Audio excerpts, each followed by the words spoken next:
Olá a todos, bem-vindos ao programa Contraponto.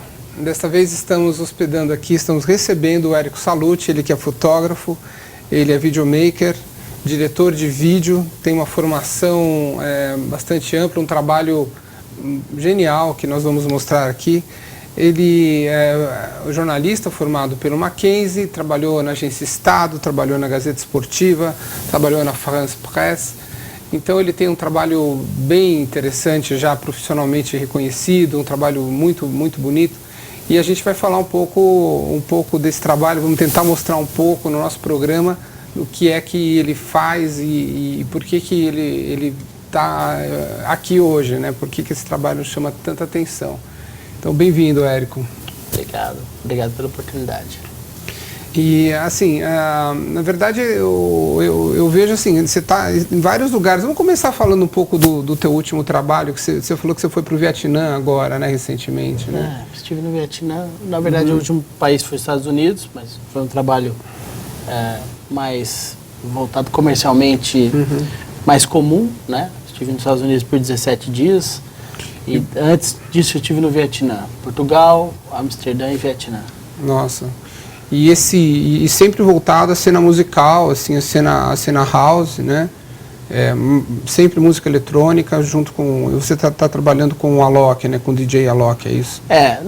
Nem sempre. Nem sempre. Nem sempre. O último trabalho nos Estados Unidos eu fiz para uma empresa, uma grande empresa do Brasil, que não tem nada a ver com música, mas eu trabalho muito com música. E um dos artistas que eu acompanho, o principal artista é o Alok, ele é DJ e produtor. E, enfim, com isso eu tenho a oportunidade de viajar não só pelo país inteiro, mas pelo mundo inteiro. E conhecer muita gente interessante também, né, dessa cena também, né? Bem bacana o teu trabalho. No caso do Vietnã, vocês foram um festival de música, era uma coisa assim também? O Vietnã na verdade, foi uma sequência de datas que começou em Portugal, no Rock in Rio Lisboa. Entendi. Como circuito. É uma espécie de mini turnê. Tá. E de lá nós fomos até a Holanda, para Amsterdã. E então de Amsterdã nós fomos até Vietnã, uma longa viagem. Bem Bom, distante. o público é totalmente diferente, né, de um lugar do outro, né? Como é que se sente o público num país que se abriu recentemente, né, para o Ocidente, como o Vietnã? A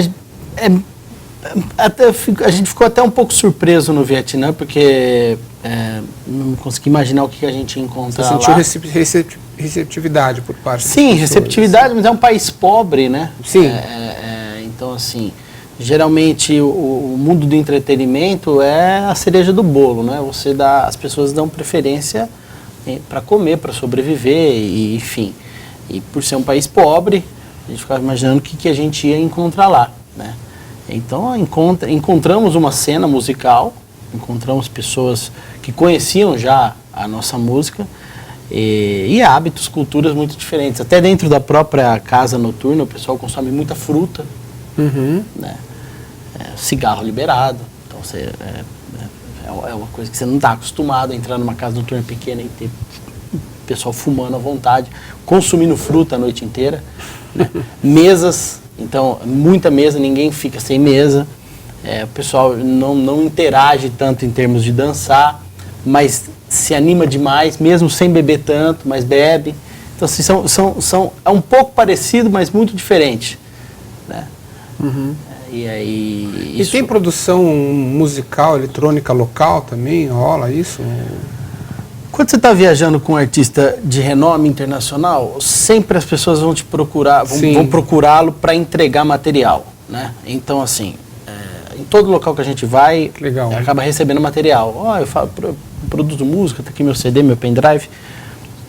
Mas, em termos de mundialmente falando, de renome mundial, não tem uma produção tão renomada o Vietnã. Não, imagino que não, né? Deve ser uma coisa bem recente esse aspecto lá, né? Mas há um conhecimento de música eletrônica, há um conhecimento, as pessoas, você não é... No caso, o DJ a gente fala um set, né? Um set que ele prepara para tocar. O que ele tocou lá não difere muito do que ele toca aqui. Quer dizer, o que as pessoas estão ouvindo lá é mais ou menos o que elas estão ouvindo aqui, o que estão ouvindo nos Estados Unidos, o que estão ouvindo na Europa. Muda uma coisa ou outra, mas em geral é aquilo ali. E você consegue se manter, porque, vamos dizer, autônomo em relação a isso, porque imagino que a cena musical é uma cena muito envolvente, né? E o trabalho do fotógrafo, nem sempre você consegue, você tem que manter um certo distanciamento, vamos dizer, estético, né, da situação toda, para você poder configurar ali o que você vai estar registrando, né? E você tem que fazer esse exercício, eu imagino, de se manter, vamos dizer, numa posição assim de retrato, né, da situação, né? No caso da música especificamente, quando eu estou trabalhando com música, com festivais, ou eventualmente, hoje é difícil casa noturna, pelo tamanho do artista, mas nesse ramo é difícil você manter um distanciamento. Certo. Porque tem uma frase que é do Robert Capa, se eu não me engano, que diz o seguinte: se a foto não está boa o suficiente é porque você não está próximo o suficiente do assunto. Entendi. Então, eu sempre procuro estar muito próximo, e nesses casos eu estou no meio das pessoas. Sim. Eu vou ao meio das pessoas e você acaba se envolvendo, né? Enfim, não tem como você ficar só em cima do palco, né? Para você conseguir coisas diferentes, você tem que ir a pontos diferentes. Eu normalmente, desde que eu comecei, eu vou onde, se todos os fotógrafos estão do lado direito, eu vou do lado esquerdo. Você vai registrar algo diferente. Se está todo mundo atrás, eu vou na frente. Entendi. E aí, a hora que vem na frente, eu vou atrás. Eu procuro fugir sempre tem muita gente trabalhando. Então, é um pouco difícil você manter nesse tipo de tema um distanciamento. Você acaba se envolvendo. Legal. Vamos olhar um pouquinho, então, para o trabalho do Érico, junto aos Yanauá. Não sei se estou pronunciando corretamente. Mas o Érico fez esse trabalho lindo, né, junto a essa tribo, a essa etnia que habita o Acre, né, o norte do Acre, na fronteira com o Peru praticamente, né, Érico? Habitam também parte do Peru. Habitam também parte do Peru. Eles têm relação com os Axaninca, de alguma forma? Você não sabe? Eles têm algumas relações com outras tribos, eu não sei especificamente dizer qual é. A informação é um pouco escassa lá dentro. Que eles praticam, uma coisa que eu vi interessante, que eles praticam pinturas faciais, né? Nessa foto aí, por exemplo, que eu estou fotografando, tem poucas fotos minhas lá, fotografando no meio deles, a maioria são fotos minhas, mas ali na foto anterior tinha um rapaz da Áustria. Ah, é? E ele estava lá para se tratar por uma questão de droga. Eles também abrem... Eu vi que eles têm um aspecto xamânico forte da cultura, né? Eu vi isso no outro filme que você mostrou. E esse daí é a sequência de fotos que você produziu. Aí são fotos que eu fiz durante a minha estadia lá. São pinturas ou são tatuagens? São pinturas de guerra. E eles são muito lindos, né? Uma coisa muito bonita. São pinturas de guerra? São pinturas de guerra. Procurei me distanciar bastante deles. Tá? Então, assim, a maioria das fotos eu tô com lentes... mas eles longas, fizeram de longe, para deixar eles agirem mais naturalmente. E eles se pintaram especialmente para as fotografias ou tinha algum ritual, alguma coisa houve rolando? Um ritual à noite, durante 2 noites, onde houve o ritual do Uni, também conhecido como ayahuasca. Ah, entendi. Então essa foi toda a preparação, eles prepararam. Esse cocar aí esse é o pajé. Esse cocar é o cocar do pajé, esse cocar já existia. Agora, todos esses outros cocares, como esse aí agora, foram preparados para o evento. As saias, enfim, né? As lanças também já existem, que já são deles. A gente não pode tocar, enfim. Essa foto é parte do ritual à noite. Muito difícil fotografar porque tem muito pouca luz. Eu vi que você usou umas lentes poderosíssimas, 1.2, lentes realmente bem luminosas, né, para quem mexe com fotografia. Bem luminosas, todas à prova de umidade, à prova de chuva, porque é muito úmido lá. Cheguei até a cair na lama com parte do equipamento. Caramba. Enfim, sobreviveu. Nossa, olha que foto linda essa. Ou seja, que isso está introjetado na cultura deles, né? Uma coisa bem bacana, né? Essa pintura é bem típica. Para mim é complicado, eu olho, né, eu sei que são Yawanawás porque eu estava lá, mas eles olham, até chegar lá eu cruzei com outros índios e tem algumas fotos de outras pinturas que não estão aí. Para mim é tudo Yawanawá, para eles não, eles batem o olho na pintura e falam, essa pintura não é, esse adereço não é. Esse estilo não é nosso. Uhum. Aí esse o urucum no rosto para ajudar a proteger das picadas. Certo. Mas o urucum também, pelo que eu pesquisei, se transformou numa fonte de renda para eles, né? Eles têm um acordo com a empresa americana Aveda para exportação de urucum e, de acordo com o que eu li, eles usam isso como um recurso para eles se manterem uma certa autonomia financeira, né, em relação vamos dizer, ao que se refere à subsistência deles, né. Agora, eu vi que também é uma tribo pequena, né, ou seja, são 800 pessoas mais ou menos, é isso mesmo? Na verdade, essa tribo onde eu estava, que é a aldeia Mutum, essa aldeia Mutum, era em torno de 60 pessoas. Só 60? 60 pessoas. Não tem muitas pessoas. Entre adultos e crianças, eles são em torno de 60. Essa é uma foto, a moça saindo dentro da Samaúma, a árvore da floresta, a árvore mãe. Que é gigante, né?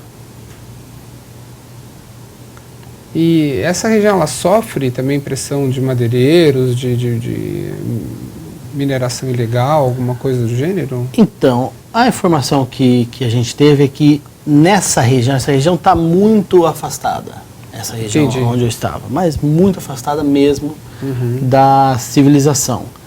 Essa região aí já sofreu influência de madeireiro, hoje não mais. Para entrar lá é bem complicado, é muito complicado mesmo, a gente teve que... foi muito tempo de negociação, diversos documentos da FUNAI que eu tive que assinar. Esses documentos tiveram que ir até a aldeia, serem autorizados para ir até a aldeia e voltar. É muito complicado. Visto, né? É muito complicado esse trâmite de material, porque a aldeia, para você ter uma ideia, a gente desceu em Cruzeiro do Sul, que é a cidade mais ocidental do Brasil, mais à esquerda do Brasil. De lá nós fomos 3 horas de carro para a BR-364, uma BR que, enfim, imagina, horrível. E aí a gente chegou numa vila, nessa vila a gente pegou um barco e fomos 8 horas de barco até chegar na aldeia, né? O barco virou 2 vezes, né? Porque o rio é muito caudaloso, é cheio de arraia, é complicado de chegar lá. Então você imagina para esse documento ir lá e voltar. Então é bem complicado, foi um trâmite complicado, nós tivemos que seguir várias regras, porque hoje eles estão bem fechados. Já teve uma influência, já teve uma presença de madeireiros lá, mas você não vê mais isso.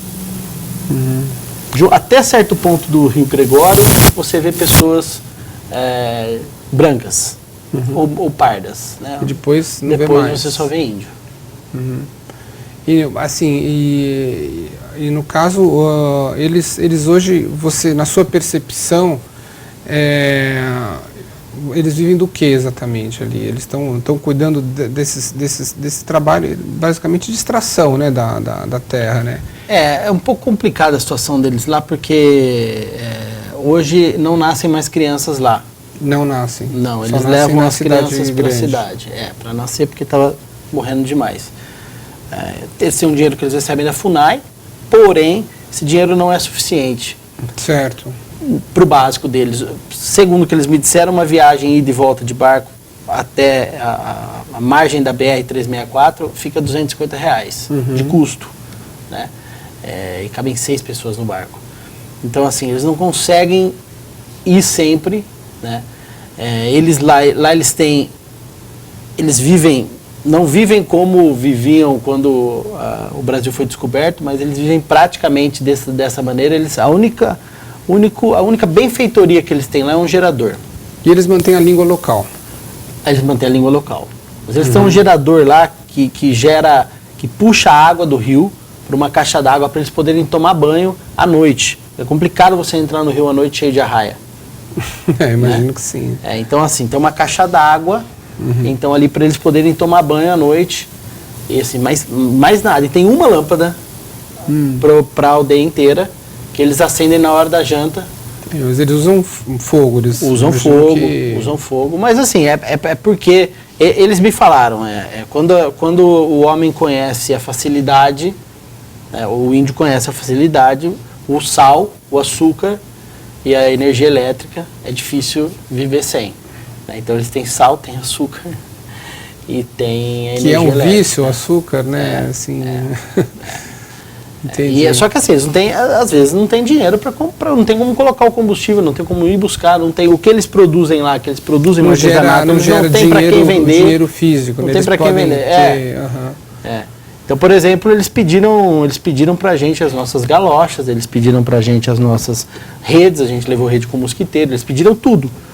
Eles quiseram tudo de material que eles queriam. Vocês puderam. E aí a gente deu. Eu, por exemplo, eu escolhi um para dar, porque a gente ficou isolado da tribo, a gente ficou a 1 quilômetro dentro da mata, né? Um local bem fechado, não ficamos junto deles, e ficaram 2 caçadores com a gente, os 2 mais experientes, por causa de aparecer uma onça e tal.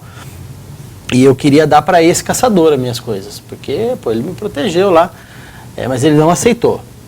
Eles fizeram um monte no chão e deram para o pajé, e o pajé determina quem vai receber, quem é que precisa mais. Não é assim, eu tô te dando, é seu. Eles não têm esse sentido de propriedade, né? Imagina, né? Até tem vontade. Por exemplo, tinha um lá que queria minha lanterna de qualquer jeito, uma lanterna super potente que eu tenho, que eu levei.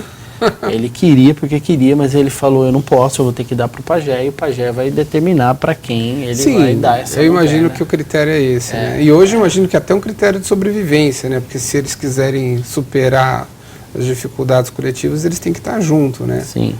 Interessante isso daí. E aí você tem a figura do pajé e você tem a figura do cacique também, imagino, né? Ou é a mesma, eles se Eu não conheci o cacique, A gente não conseguiu, a gente ficou 5 dias e 4 noites. 5 noites e 4 dias, nós ficamos lá. E eu não consegui ter assim esse acesso, porque muitos deles não saíam de dentro da oca, não apareciam. Por que será? Eu não sei, é muito difícil. Medo mesmo de contato com o branco, não talvez? Não sei. Algumas coisas eles não falaram. Tinha um lá, por exemplo, que não tinha o braço. Eu queria saber porque que ele não tinha o braço. Eu perguntei para um, eu perguntei para o outro, eu perguntei para o outro. Aí um falou para mim que era melhor eu não perguntar mais. Eu continuei perguntando porque eu queria saber. Eu sou jornalista, eu queria entender por que ele não tinha o braço, né? E eu não conseguia informação concreta. Então, assim, é um pouco complicado. Né? A questão matrimonial eu também tentei entender, eles não deixaram eu entender muito bem. Como que funciona as relações? Então, assim, não dá para saber. É muito fechado, você tá lá, mas não é assim, não tem essa informação tão fácil. Entendi. Interessante. O que você acha hoje? Eu acho que hoje no Brasil existe esse debate grande, né? E esse debate se reeditando em torno da demarcação das terras indígenas. Então, por exemplo, os Yawanawá, eles têm 182 mil hectares à sua disposição e aí vem muita gente falar assim, esses caras têm terra demais, eles não produzem, eles não têm aquela... Eu imagino que eles não têm aquela lógica da produção que a gente tem, né? Porque um território desses, aí a gente já pensa, vamos plantar sei lá o quê, botar gado, ou fazer esse negócio virar capital, mas eles não têm essa lógica, né? Eles têm uma lógica de convivência harmônica, né, com o território, né? O que você acha desse aspecto, assim, em relação a esse cuidado, né? Olha, do que eu vi lá, posso dizer do que eu vi, porque eu nunca estudei isso. Nunca foi um assunto que me chamou muita atenção. Mas lá é uma área de divisa, né? Certo. Tanto que quando eu cheguei no aeroporto de Cruzeiro do Sul, eu estava esperando um aeroporto extremamente precário. E eu encontrei um aeroporto fenomenal, né? Muito melhor que o nosso aeroporto de Marília, que é uma vergonha. Né? Inclusive, para uma cidade do Porto de Marília, o nosso aeroporto é uma pista de pouso. E eu esperava, pô, se Marília tem um aeroporto assim, e outros que eu já vi tanto, como que seria lá? E um aeroporto de primeiro mundo, mesmo. Por quê? Porque é uma área de interesse da nossa nação. É o ponto mais a ocidente da nossa nação. Então, lá você vê muito helicóptero do exército, muito tanque de guerra, enfim, e uma estrutura. Você liberar essa área de mata, você desmatar aquilo ali para ter algum tipo de produção, é um pouco complicado. Você vai deixar o seu território vulnerável. Eu acho que você ter uma área territorial, de divisão de território como aquela, talvez seja a maneira mais segura de nos mantermos, de manter aquele limite. É impenetrável a floresta, não é fácil de chegar lá. Se você falar que você vai chegar lá, que você vai derrubar com um trator, não é assim que funciona, né? Também não adianta derrubar porque não tem como trazer. As estradas são precárias, não é um local habitável, né? Habitável pelo povo dali só, né? Porque povo dali. Da maneira como eles ocupam. E ainda assim com muita dificuldade, quer dizer, nem sempre tem proteína para comer, sabe?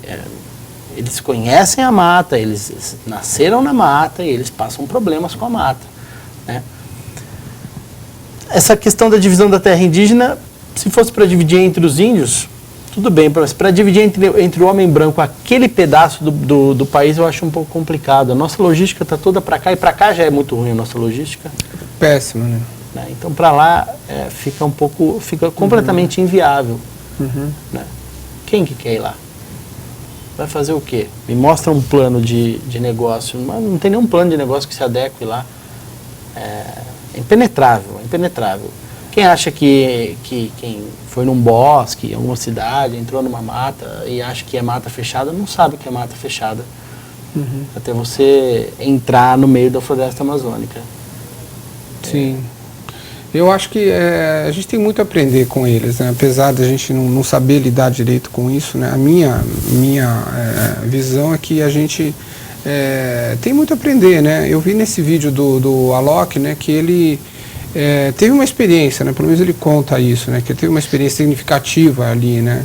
Imagino que é o que vocês tiveram, né? De enfim, participar dos rituais, de estar convivendo com essas pessoas, de que tem uma visão de mundo diferente, né? Nós fomos lá para fazer uma captação em áudio. Ele usou esse material para depois, eu vi o material dele, ficou um material muito bom, tá depois eu vi que tem no SoundCloud e outros.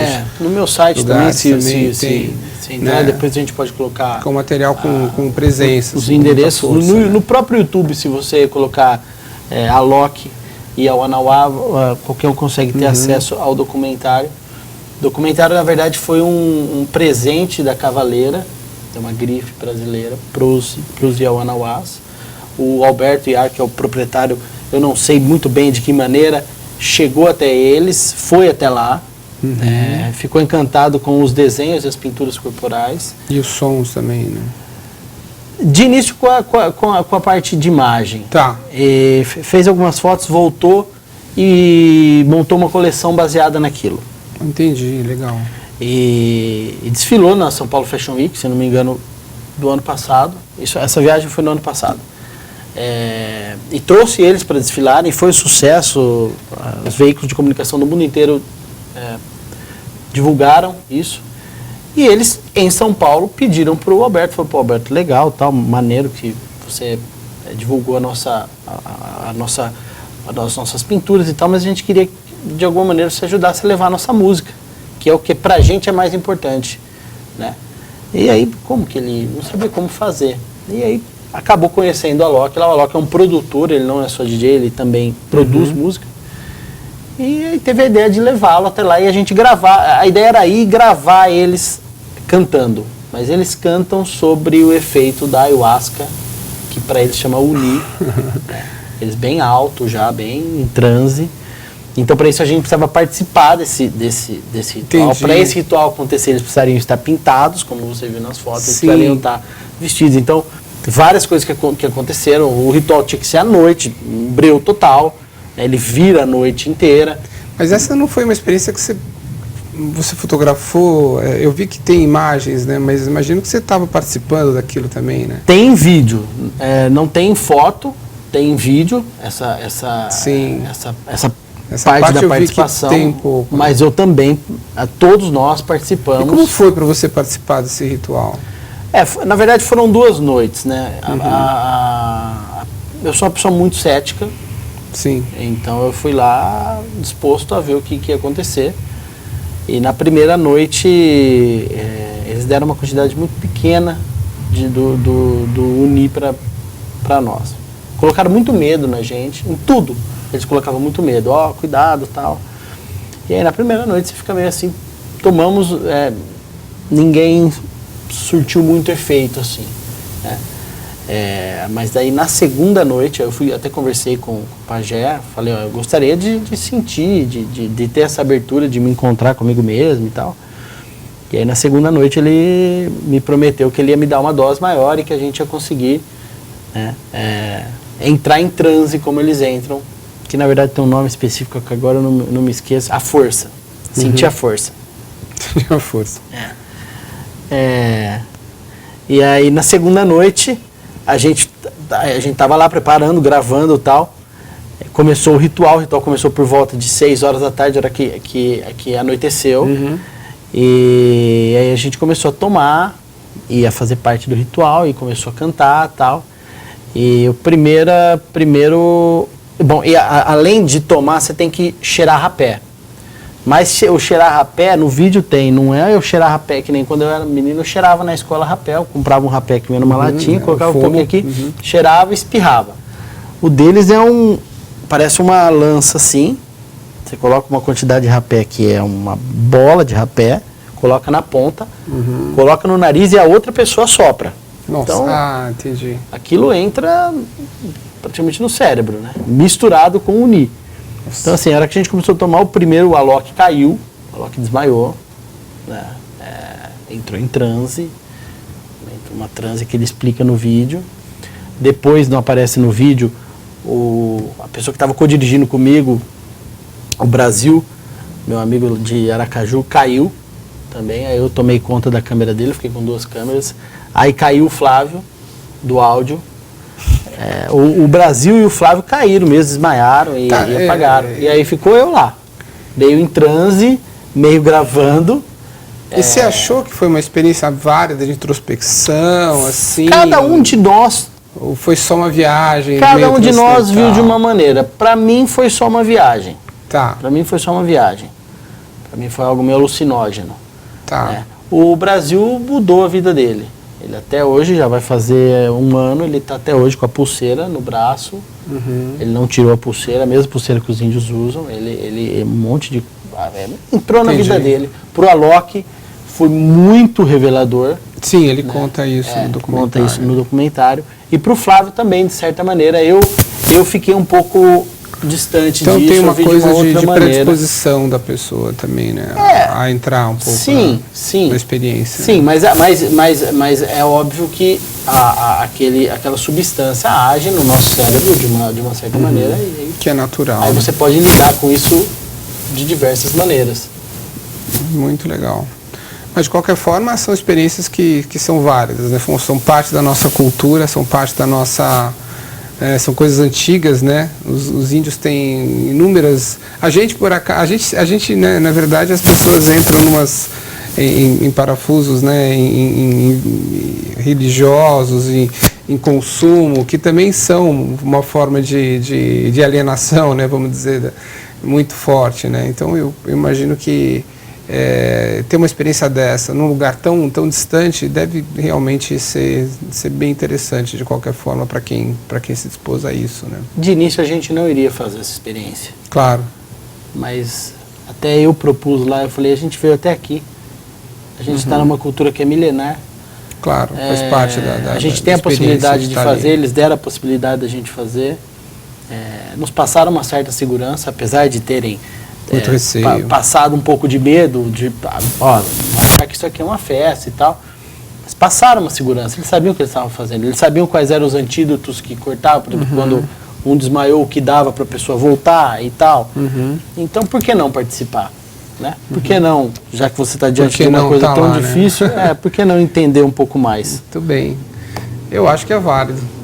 Acho que é tudo válido, né? O Érico tá de partida para o festival Burning Man também, né? No deserto aí, ali é Nevada, né?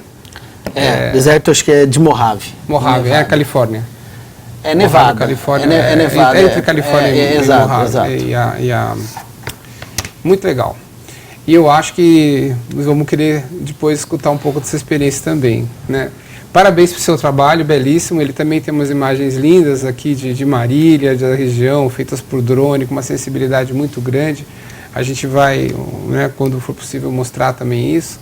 E eu agradeço a sua presença aqui, contando com você para a próxima. Obrigado, eu que agradeço. E aí tem o meu site, ericosalute.com. ericosalute com 2Ts.com. E as redes sociais todas são eSalute. Salute é SALUTTI, aí vocês podem ver as fotos, enfim, saber um pouco mais. É isso aí. Muito obrigado. Valeu.